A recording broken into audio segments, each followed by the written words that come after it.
Alright, we're just about to launch. We got 3 boats out so far. There's Rich Michelle from The Real Deal. Alright, there's the first bass of the day. That's Bill. Nice smallie on a rattle trap. Nice fish.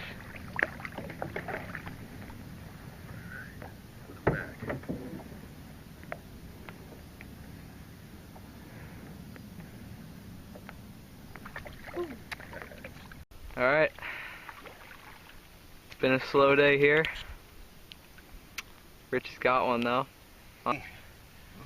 There you go. Alright, nice smallmouth. Keeping it real on YouTube. Yep.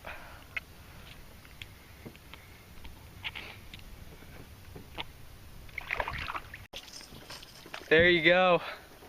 Splitrock shad. What'd you get him on, Rich? Rattle trap. There you go. Got him. That's the first largemouth, huh? Look at this sucker.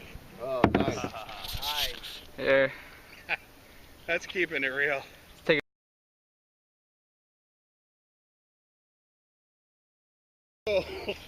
Alright, that's the Splitrock shad. This is Rich's third bass. Gotta love the Spro. Right after the last one, man. We're fishing these dying weed beds that are just coming in. Nice one, Rich. Keep it real. Good fish too. Big one right here, guys. Well, each salmon will freeze them. They're good frozen. Nice fish, man. Another one. We already have like 7 for dinner, so we're just gonna let these guys go.